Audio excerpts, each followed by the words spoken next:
before you got into business, what did you believe business was like, and what did reality change fast?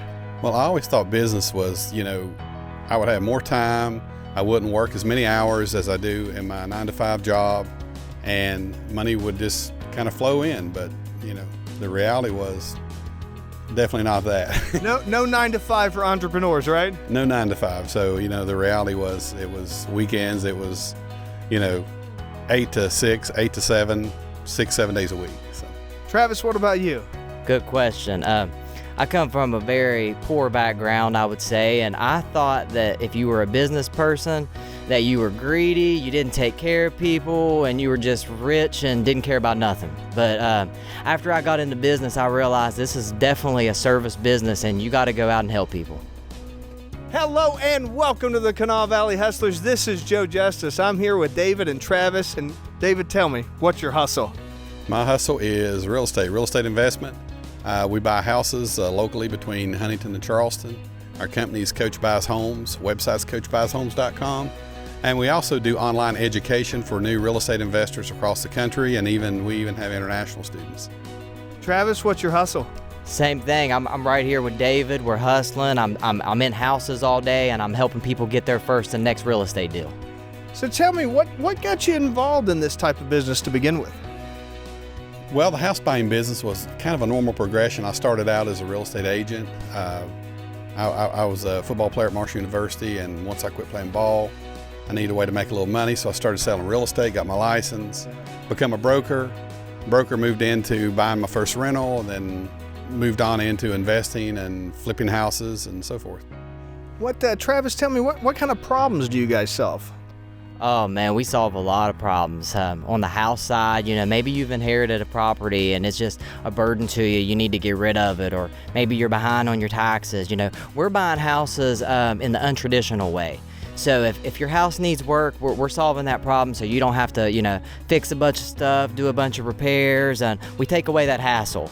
And on the coaching side, we really help solve the problem of getting that first deal. When you're first getting into real estate, rather you come like David, you're EMT background, or like me, pizza delivery. Real estate's a whole new world, so we really help open up that world to you.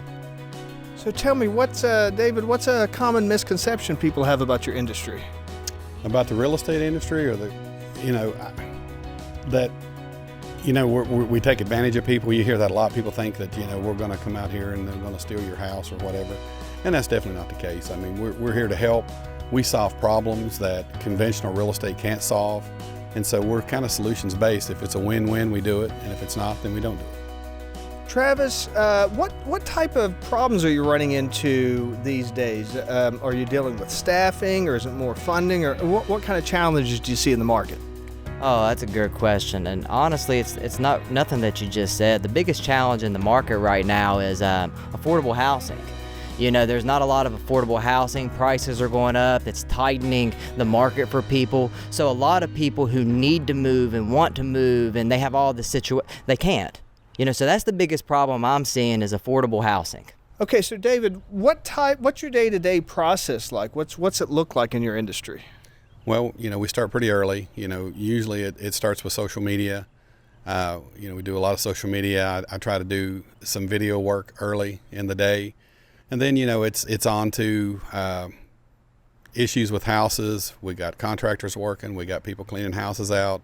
We got turning utilities on, turning utilities off, insurance. So it's just a host of things that you do all day long. Sounds like an endless to-do list. Endless to-do list, and there's always something new. There's always a problem at a house with a contractor, with the city, with an inspector. We just always got something going on. So it's just putting out fires, by priority. Now, Travis, I know there's lots of people in the real estate space. So what is it that makes you different? Oh, I love that question, because I'm a very different person, and so is David. We're us, man. I'm Travis and he's David, and I'm not coming out to sell you. I'm not walking into your house. I'm not going to pick your house apart and tell you everything that's wrong with it. You know what's wrong with it. I don't have to tell you that. I'm here to just give you your options, talk it over with you, and then we can figure out your problems, your needs, your greeds, and I can help build that bridge. And that's what makes me different, is I'm not here to sell you on anything. I'm just here to provide a solution. All right, so rapid fire questions, David. Starting with you. What's the best $100 you ever spent in business? Well, the first $100 I spent was buying a course from Ron LeGrand. It was a creative real estate course way back in the day, and paid a little more than that, but that kind of got me started on the creative investment real estate journey way back in the, early to mid 2000s. Okay, great. Travis, what about you? Best $100 you ever spent? I'll give you a better one, less than $100. Rich Dad, Poor Dad by Robert Kiyosaki. It changed my life. Absolutely. That's an excellent book for anybody who's interested in getting into real estate or entrepreneurship. So what's been the biggest waste of money in your business? Oh, gosh, biggest waste of money. There's so many. Gosh, just wasted a ton of money on different, usually it would be something involving probably marketing, spending money trying to learn ad space, trying to learn how to run ads on my own through Facebook or something like that. It's spent a lot of money very quickly. Travis? I'm with him. Shiny object syndrome is a real thing. That's my biggest thing. And I've spent a lot of money on things that I just didn't need. Like, figure out in your business what's the revenue generating activity. So what's the activities that's going to make you money, and say no to everything else. You got to put your limits on, right? You got to say no more than yes, right? Steve Jobs used to have a thing where he said he would always ask everybody, all the executives at the beginning of a meeting, what items have you said no to this week? And that's how he judged his employees. Right. So, what is one skill every entrepreneur should possess? People skills. First and foremost, above everything else. You got to learn to deal with people, communicate with people, and learn how to handle people. That's the skill. Learn how to talk on the phone, learn how to follow up with people, learn how to communicate. Travis? I love what David said, and I want to go a little bit further. Also, learn how to talk to yourself. Learn how to talk to yourself, that inner, that robot in your head, that computer, read a lot of books, journal. That way the right things are in your mind, because if you can't talk to yourself properly, there's no way you're going to talk to people properly. Okay, so Travis, tell me, what's one thing, one principle, one idea that you stand behind even when everyone tells you that you're wrong? Yeah, the more that I think about it, this was a hard question, and I believe it's just that, I like to do things myself sometimes, and sometimes people are telling me, like, oh, you can't do everything yourself, but I think at the beginning you need to do things yourself. You need to put in that work, you need to fail, and then later on you can build your systems, you can hire your assistants or whatever you need to do, but at first, do it the hard way and do it yourself. All right, David, what's one principle, one idea that you stand behind even when everybody tells you that you're wrong?